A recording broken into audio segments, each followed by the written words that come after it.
The wind off the San Francisco peaks hit Flagstaff with a bite that November night, carrying the scent of ponderosa pine and distant snow. Route 66 cut through town like a vein of neon and asphalt, and the Starlight Diner sat at its edge, a chrome and glass relic that had witnessed decades of travelers, drifters, and locals seeking refuge from the high desert cold. Emma Cordero had worked the graveyard shift for 3 years. At 28, she knew every crack in the vinyl booths, every flicker of the fluorescent lights, every regular who stumbled in between midnight and dawn. She'd learned to read people in the brief moments before they ordered. Truckers who wanted silence with their coffee, college kids from NAU looking for greasy food to soak up cheap beer, the occasional tourist confused about why Flagstaff wasn't the warm Arizona they'd imagined. But she'd never seen anyone look quite like the man who pushed through the door at 2:47 a.m. He staggered, not drunk, but unsteady in a way that made Emma's hands freeze on the coffee pot she'd been refilling. His leather jacket was torn at the shoulder, dark stains spreading across the worn material. Road rash marked his left forearm, angry and fresh. But it was his face that made her move without thinking, a gash above his right eyebrow bleeding freely, dripping onto his cheekbone, his jaw soaking into the collar of his black t-shirt. "Jesus," Emma breathed, already reaching for the first aid kit they kept behind the counter. He made it 2 more steps before his knee buckled. Emma caught him by the elbow, surprised by the solid weight of him, the heat radiating through his jacket despite the cold night outside. Up close, she could see the shallow rise and fall of his chest, the way his eyes struggled to focus. "Sir, can you hear me?" His gaze found hers, hazel eyes, she noticed, flecked with gold, and he nodded once. The effort seemed to cost him. "Sit down, right here." Emma guided him to the nearest booth, the red vinyl cracking under his weight as he half collapsed onto the seat. She was already pressing a clean bar towel against the gash on his forehead, applying pressure the way her EMT brother had taught her years ago. "What happened?" "Bike," he managed, his voice rough, like gravel underfoot. "Deer jumped out, lost it on 89A coming down from Oak Creek." Emma's stomach dropped. That canyon road was treacherous even in daylight. Switchbacks and sheer drops, no guardrails in places. The fact that he was sitting here at all meant he'd gotten lucky, very lucky. "We need to call an ambulance," she said, already reaching for her phone with her free hand. His hand shot up, catching her wrist. Not rough, but firm. "No ambulance. You need a hospital. You could have a concussion, internal bleeding. Just need a minute." His eyes met hers again, and something in that look made her pause, not defiance exactly, more like exhaustion worn so deep it had become a kind of resignation. "Please," Emma should have argued, should have called 911 regardless. But there was something in his face, the weathered lines around his eyes, the scar through his left eyebrow, that was old and faded, that spoke of a man who'd survived worse than a motorcycle crash, someone who knew his own body, his own limits. She compromised. "Then you stay awake, you hear me? You don't close your eyes until I say it's okay." He nodded again, wincing at the movement. "What's your name?" Emma asked, keeping the pressure steady on his forehead. The bleeding was slowing, but the gash was deep, would need stitches whether he wanted them or not. Cole Brennan." "Emma." She managed a small smile, trying to project a calm she didn't feel. Her heart was hammering, adrenaline making her hands want to shake, but she'd learned years ago how to keep steady when it mattered. "You're going to be okay, Cole, but you need to talk to me. Stay present." For the next 40 minutes, Emma did exactly that. She cleaned the road rash on his arm with antiseptic that made him hiss through his teeth but didn't complain. She asked him questions. Where he was from, Nevada originally. What he did, mechanic, worked on bikes. Where he'd been heading, nowhere in particular, and kept him talking even when his answers started to slur. The diner stayed empty, except for them. The night cook, Miguel, poked his head out once, took in the scene, and retreated back to his kitchen without a word. Emma was grateful. She didn't want to explain this, didn't want anyone else's opinions on whether she should have called the authorities. Around 3:30 a.m., Cole's color started to return. The bleeding had stopped completely, and though the gash looked nasty, his eyes were clearer now, tracking her movements with more focus. "You should still get that looked at," Emma said, finally stepping back. Her lower back ached from bending over the booth, and she only now realized how close she'd been standing to him, close enough to smell leather and road dust and something underneath, pine maybe, or juniper. "I will," Cole said, and this time his voice was stronger. He looked down at his hands, at the blood dried under his fingernails, then back up at her. "Thank you." The way he said it, simple, direct, weighted, made something flutter in Emma's chest. She brushed it aside, professional. "Just doing what anyone would do." "No." He held her gaze, and Emma felt it then for the first time, the intensity of his attention, the way he looked at her like he was memorizing her face, cataloguing every detail. Not everyone. Emma felt heat rise to her cheeks and turned away, busying herself with cleaning up the bloody towels, the antiseptic wipes scattered across the table. "You need rest, and probably actual medical attention." Cole stood slowly, testing his balance. He pulled out his wallet, leather worn soft with age, and placed 2 20s on the table. "That's too much," Emma protested. "For saving my life." The corner of his mouth lifted, not quite a smile but close. "It's not enough." Before she could argue, he was walking toward the door, steadier now, but still moving carefully. He paused with his hand on the glass, looked back over his shoulder. "Emma," he said, like he was testing the weight of her name. Then he was gone, swallowed by the pre-dawn darkness outside. Emma stood in the empty diner, holding blood-stained towels, her heart beating harder than it should. Through the window she watched the tail-lights of a motorcycle he'd actually ridden here after that crash disappear down Route 66. She told herself she'd never see him again, told herself it didn't matter. She was wrong on both counts. Emma didn't sleep well that morning. She'd gotten home to her small apartment off Milton Road just after 7 a.m., the sky turning that particular shade of blue that only existed at Flagstaff's elevation, clear and endless and almost painful in its brightness. She'd showered, scrubbing the dried blood from under her nails, and collapsed into bed. But every time she closed her eyes, she saw Cole Brennan's face.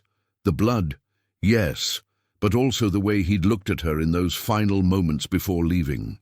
Like she'd done something profound instead of simply human. When she finally gave up on sleep around noon, Emma made coffee and tried to distract herself. She had 3 days off before her next shift, a rare gift of scheduling.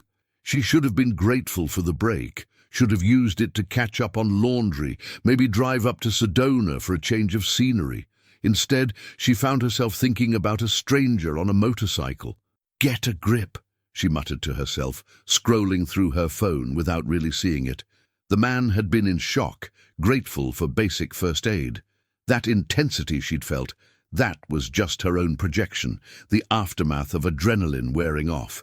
But when her phone rang late that afternoon and Miguel's name flashed across the screen, Emma's first thought was, is he asking about Cole? "Hey, chica," Miguel's familiar voice came through. "You okay after last night? That was some intense shit." "I'm fine," Emma said, tucking the phone between her ear and shoulder as she poured her 3rd cup of coffee. Did anyone come by asking about what happened?" "Nah," though Carl did ask why there was a bloody towel in the trash. Carl was their manager, a perpetually stressed man in his 50s who spent most shifts in the back office doing paperwork. "I told him you handled a nosebleed situation. He didn't ask for details." "Thanks, Miguel." "That guy gonna be okay?" Miguel asked, his tone gentler now. "Looked pretty banged up." "I think so. I hope so." After they hung up, Emma stood at her kitchen window, looking out at the neighborhood. Modest homes and apartment complexes, the peaks visible in the distance, still snowless but promising winter. She wondered where Cole had ended up. If he'd taken her advice and gotten medical attention. If his bike was totaled, if he was even still in Flagstaff. She went back to work 3 nights later, falling into the familiar rhythm of graveyard shifts. Brew coffee, wipe down counters, take orders from insomniacs and early morning travelers. The diner felt smaller somehow, the fluorescent lights harsher. Emma caught herself watching the door every time the bell chimed. She was refilling the napkin dispensers at 11 p.m. when Cole walked in. He looked different, clean for one, showered and wearing a fresh denim jacket over a grey Henley. The gash on his forehead had been stitched, a neat line of black thread tracking across his eyebrow. The road rash on his arm was covered, but Emma could see the edge of bandaging peeking out from under his sleeve. He'd come back. He'd actually come back. Emma's hands stilled on the napkin dispenser. Cole spotted her immediately, as if he'd been looking for her specifically, and something in his expression softened. He slid into the same booth where she'd treated him, and Emma found herself walking over before she'd consciously decided to move. "You came back," she said, stating the obvious. "I did." Cole's voice was clearer now, no trace of the slurred exhaustion from that first night. "Wanted to thank you properly and—" He hesitated, his hand running along the edge of the table. "Wanted to see if you were real." Emma felt that flutter again, low in her stomach. "Real? That night's kind of a blur," Cole admitted. "But I remember your face, the way you didn't hesitate. I've been thinking about it. About you." The honesty of it caught Emma off guard. No games, no smooth lines, just raw truth delivered with the same intensity she'd seen in his eyes that first night. "Can I get you something?" Emma asked, needing to ground herself in the familiar routine. "Coffee? Food?" Coffee would be good. He was still looking at her, studying her face like he was trying to solve a puzzle. "Are you on break any time soon?" Emma glanced around the diner. 2 truckers at the counter, a tired-looking woman in the corner booth nursing decaf. Miguel could handle it for 15 minutes. "I could be," she said carefully. "Then sit with me, please." Emma poured 2 coffees and slid into the booth across from Cole. Up close, in better light, she could see more details. The silver threading through his dark hair at the temples, the way his hands wrapped around the mug like he was trying to absorb its warmth, the small tattoo on his wrist. Some kind of compass rose. The ink faded with age. "How's the head?" Emma asked. 12 stitches. Mild concussion. Cole touched the wound lightly. "Doc said I got lucky. Could have been a lot worse if I'd hit my head at a different angle. Or if I'd passed out before getting help. You should have let me call an ambulance that night." "Probably." A ghost of a smile. "I'm not great at accepting help." "I noticed." They sat in silence for a moment, the diner humming around them. The hiss of the coffee maker, the low murmur of conversation from the counter, a pop song playing tinnily from the radio in the kitchen. "I meant what I said," Cole finally spoke, his voice low enough that Emma had to lean in slightly to hear. "You saved my life. I kept pressure on a cut and made sure you didn't fall asleep. That's not—" "It is." He cut her off gently but firmly. "You stayed with me. You kept me present. I could feel myself wanting to slip away, and every time I started to drift, you pulled me back." His eyes found hers across the table, and Emma felt the air shift between them. "You didn't know me. You had every reason to call 911 and wash your hands of it, but you didn't." Emma wanted to look away from the weight of his gaze, but found she couldn't. There was something magnetic about it, the way he looked at her, not with the casual appraisal she was used to from customers, but with genuine attention, like she was the only person in the world worth seeing. "Anyone would have done the same thing," Emma said, but the words came out weaker this time, less convincing. "You keep saying that." Cole's hand moved across the table, stopping just short of touching hers. Close enough that Emma could feel the heat of his skin, the proximity making her hyper-aware of every nerve ending in her fingers. "But I don't think you believe it." Emma swallowed. "What do you want me to say?" "I don't want you to say anything you don't mean." He pulled his hand back, giving her space, but his eyes never left her face. "I just wanted you to know that what you did mattered, that you matter." The sincerity in his voice made Emma's throat tight. She'd spent years in this diner, serving coffee and meals to people who barely registered her existence beyond the function she performed. She was good at her job, professional, friendly enough, but invisible in all the ways that counted. Cole Brennan saw her, really saw her, and the intensity of being seen like that, fully, without filters or pretense, was almost overwhelming. "I should get back to work," Emma said, though she didn't move. "Okay." Cole didn't push. "Can I come back? To the diner? To see you?" Emma's heart was doing complicated things in her chest, beating patterns she couldn't name. This was crazy. She didn't know this man beyond one emergency encounter and 15 minutes of conversation. But something in his gaze promised possibility, not in a predatory way, not even in an overtly romantic way, just connection, the recognition of one soul by another. "It's a public place," Emma said, trying for lightness. "I can't stop you from coming to a diner." Cole's smile was slow, transforming his face from serious to something warmer. "That's not an answer." "Yes," Emma admitted, "you can come back." His smile widened, and Emma felt an answering warmth bloom in her chest. She stood, collecting the coffee mugs, needing to move before she did something stupid, like reach across the table and touch him. "Emma?" Cole called as she walked away. She turned back. "Thank you," he said again, and in his eyes Emma saw everything she'd felt but couldn't name, the recognition, the possibility, the quiet promise of something beginning. Cole came back the next night, and the night after that, and the one after that.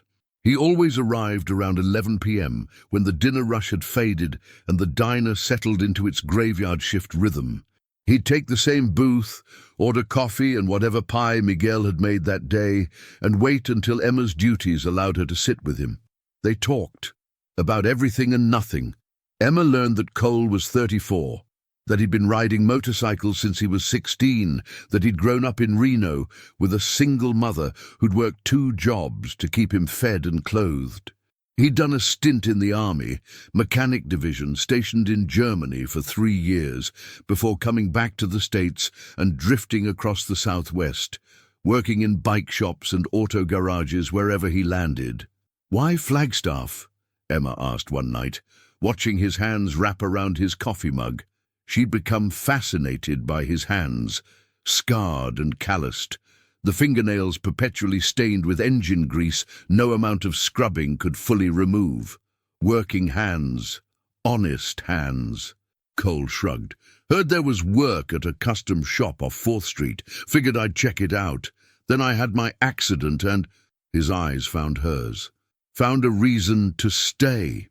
The implication hung between them, heavy and sweet. Emma felt her cheeks warm and looked down at her own coffee, suddenly self-conscious. "What about you?" Cole asked, redirecting. "You from here? Born and raised?" Emma traced the rim of her mug. "My family's been in Flagstaff for 3 generations. Grandfather worked for the railroad. Dad was a teacher at NAU before he retired. It's home. But—" Emma looked up, surprised. "But what?" "There's a but in your voice," Cole said softly. "Like home isn't quite enough." Emma had never articulated it before, not even to herself. But Cole's observation cracked something open. "I don't know. Sometimes I feel like I'm waiting for something to happen, for life to start. Everyone I grew up with either left for Phoenix or Tucson or got married and settled down. I'm just here, working graveyard shifts and coming home to an empty apartment." "You're lonely," Cole said, and it wasn't a question. The word landed like a stone in still water, sending ripples through Emma's carefully constructed defenses. "Maybe. Me too," Cole admitted. "I've spent 10 years drifting, convincing myself I was looking for something. Freedom, maybe. Independence. But mostly, I think I was just running." He paused, his gaze holding hers with that intensity she was beginning to crave. "Until I wasn't." The diner bell chimed, breaking the moment. A group of college kids stumbled in, loud and laughing, and Emma had to stand, smooth her apron, return to work. But Cole's words stayed with her through the rest of her shift, circling in her mind like a promise half-spoken. 2 weeks into this new routine, Emma found herself watching the clock, counting down the hours until 11 p.m. She started paying more attention to her appearance. Nothing dramatic, just a little mascara, making sure her hair was neat, wearing the flattering black V-neck instead of the standard polo. Her co-worker Rita noticed. "Who's the guy?" she asked one evening during the shift change. "What guy?" Rita rolled her eyes. "The one who's been coming in every night looking at you like you hung the moon. Don't play dumb, Emma. I've worked here long enough to recognize a man who's got it bad." Emma felt her face heat. "We're just talking." "Mm-hmm," Rita smirked. "Well, you're just talking has you smiling more than I've seen in the 3 years I've known you. Whatever it is, I'm not complaining." The truth was, Emma didn't know what to call what was happening between her and Cole. They hadn't touched beyond that first night. No hand-holding, no casual brushes of skin against skin. They hadn't even exchanged phone numbers. Their entire relationship existed within the boundaries of the Starlight Diner between 11 p.m. and 2 a.m. But the way Cole looked at her, God, the way he looked at her, it wasn't leering or hungry. It was attentive, like every word she spoke mattered, like her face was worth memorizing. When Emma talked, Cole listened with his whole body, leaning forward slightly, his eyes never wavering from hers, occasionally nodding or smiling at something she said. He made her feel interesting, valuable, seen in a way she'd never experienced before. And Emma found herself returning that attention.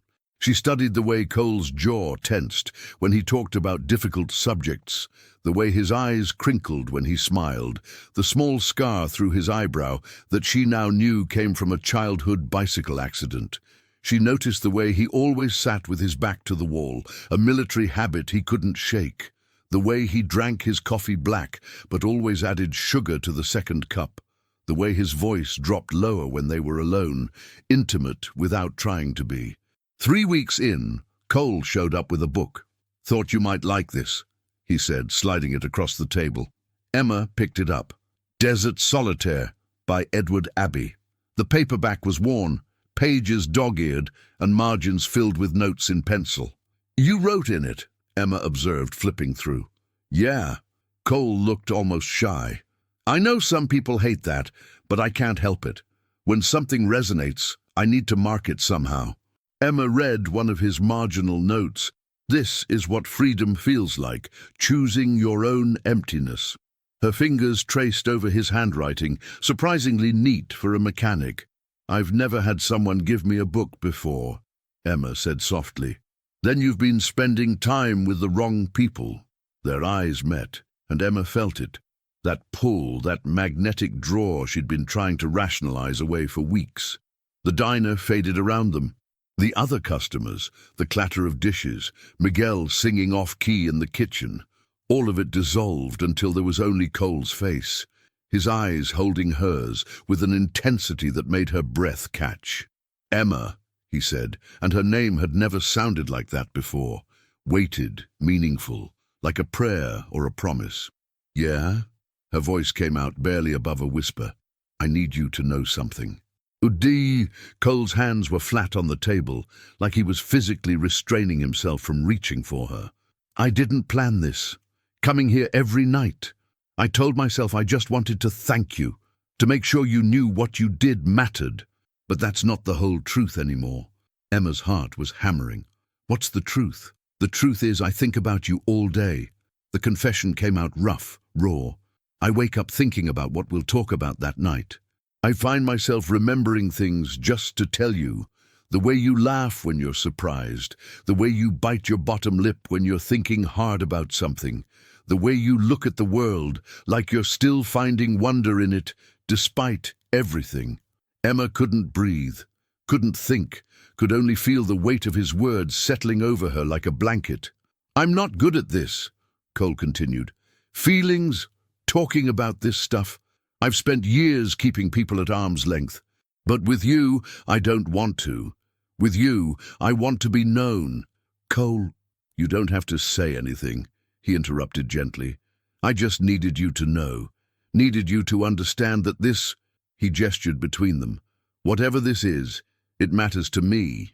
You matter to me. Emma's throat was tight with emotion. You matter to me too, she managed. I didn't realize how much until you said it. Cole's smile was small but genuine, transforming his usually serious face into something heartbreakingly tender. So what do we do about it? I don't know, Emma admitted. This feels big, important. I don't want to mess it up by rushing. Then we don't rush. Cole's hand moved across the table, palm up, an invitation. We just keep doing what we're doing, talking, being honest, seeing where it goes. Emma looked at his hand, scarred, strong, patient. She thought about all the reasons she should be cautious. She barely knew him. He was a drifter. This could end badly. But then she thought about how she felt when he walked through that door every night. Alive, anticipated, herself in a way she'd forgotten was possible. She placed her hand in his. The contact sent electricity up her arm, warmth blooming from the point where their skin met. Cole's fingers closed gently around hers, his thumb brushing across her knuckles in a touch so tender it made her eyes sting. "Is this okay?" he asked. "Yes," Emma breathed. "This is okay." They sat like that for a long moment, hands clasped across the table, the diner humming around them. It wasn't a kiss, wasn't even particularly intimate by conventional standards. But in the space between words and wanting, it felt like everything. November slid into December, and Flagstaff transformed. Snow dusted the peaks, then crept lower, finally covering the town in a white blanket that made everything quiet and new. The diner strung up Christmas lights, multicolored bulbs that cast rainbow shadows across the vinyl booths. Emma wore sweaters under her apron now, and Cole showed up in a heavy jacket, his cheeks reddened from the cold ride on his motorcycle. They'd progressed beyond just holding hands. Now Cole would walk Emma to her car after her shift ended, insisting the parking lot was too dark and isolated for her to cross alone. They'd stand by her old Civic, breath misting in the frozen air, talking until the cold drove them to say goodnight. But they still hadn't kissed. Hadn't crossed that final threshold from whatever this was into something explicitly romantic. Emma told herself she didn't mind, that the anticipation was its own kind of pleasure. But late at night, alone in her apartment, she'd lie awake thinking about the way Cole looked at her and wonder what it would feel like to close the distance between looking and touching. The shift came on a Tuesday, 2 days before Christmas. The diner was nearly empty. Most people were home with families, preparing for the holiday.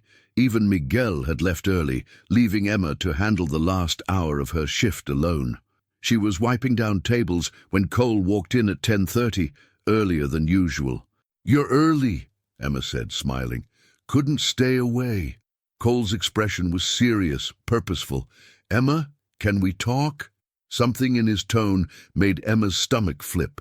She set down her rag and slid into the booth across from him, suddenly nervous. "I got a job offer," Cole said without preamble. "Shop in Albuquerque. Good pay, full benefits, work on custom bikes. It's the kind of opportunity I've been looking for." Emma felt something cold settle in her chest. That's great, Cole. Congratulations." "I haven't accepted it yet." "Why not?" Cole's eyes found hers, and Emma saw everything in that look. Conflict, desire, fear, hope. "Because of you." The words hung between them, heavy with implication. "Cole, you can't turn down a good job because of me," Emma said, even as her heart screamed the opposite. "We've known each other for what? 6 weeks. You can't make life decisions based on someone you met 6 weeks ago." "Can't I?" Cole leaned forward, his intensity focused entirely on her. "Emma, I haven't felt this way about anyone in years, maybe ever. You make me want to stop drifting. Make me want to build something instead of just passing through." "But what if it doesn't work out?" Emma's voice cracked. "What if you stay, and in 6 months you realize I'm not worth giving up that opportunity for?" "That's not going to happen. You don't know that." "No," Cole agreed. "I don't know that. Just like you don't know if getting in your car tomorrow will end in an accident, or if the diner will still be here next year. We don't get guarantees, Emma. We just get choices. Emma's eyes were burning. This is crazy. Maybe. Cole's hand reached across the table, palm up. But the night I crashed my bike, I thought I was done. Lying on that road, bleeding, feeling consciousness slip away, I thought that was it. And my last thought was regret. Regret that I'd spent years keeping everyone at a distance. Regret that I'd never let myself be vulnerable with anyone. Regret that I was going to die alone, and that was entirely my own doing. He paused, his throat working. Then you appeared, and you saved me. Not just physically, but in ways I'm still figuring out. You reminded me that connection is possible, that being seen doesn't have to hurt, that maybe running isn't the same thing as freedom. Emma couldn't stop the tears now. They slid hot down her cheeks, and she didn't bother wiping them away. So yes, Cole continued, his voice rough with emotion, I'm making a life decision based on someone I met 6 weeks ago. Because those 6 weeks have mattered more than the last 6 years. Because when I look at you, I don't see a risk, I see a reason. Cole, you don't have to say anything, he said quickly. If this is one-sided, if I've been reading this all wrong, you haven't. Emma's voice was firm despite the tears. You haven't been reading it wrong. I feel it too. God, I feel it too. Relief washed over Cole's face, followed immediately by something else. Joy, pure and unguarded. Yeah? Yeah. Emma laughed, watery and overwhelmed. You terrify me. This terrifies me. But every night when that door opens and I see you walk in, my whole world gets brighter. Is that crazy? If it is, we're crazy together. Cole stood, moving around to Emma's side of the booth. He knelt beside her, bringing them eye level, and Emma saw everything she felt reflected in his face, the fear, the hope, the trembling possibility of what they were building. Can I kiss you? Cole asked, his voice barely above a whisper. Emma's breath caught. Yes. He moved slowly, giving her every opportunity to change her mind. His hand came up to cup her face, thumb brushing away the tears on her cheek. Then his lips met hers, soft and careful, like he was handling something precious. The kiss was chaste by any standard. No urgency, no heat, just the gentle press of mouth against mouth, a question and answer all at once. But Emma felt it everywhere, in her toes, in her fingertips, in the core of her chest, where something warm and bright was unfurling like a flower toward sun. When they pulled apart, Cole rested his forehead against hers. I'm staying, he said. I'm turning down the job. I'm staying in Flagstaff. Are you sure? I've never been more sure of anything. Emma's hands came up to frame his face, feeling the scratch of his beard, the warmth of his skin. I don't want you to have regrets. My only regret would be walking away from this, from you. Cole's eyes held hers, and Emma saw it again.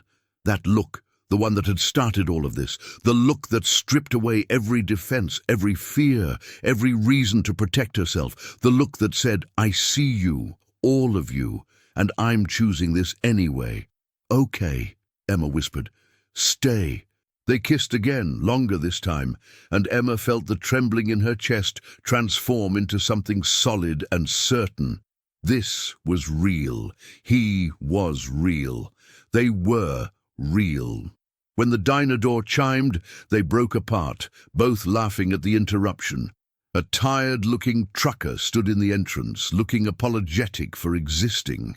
I should get back to work, Emma said, though she didn't move. I'll wait.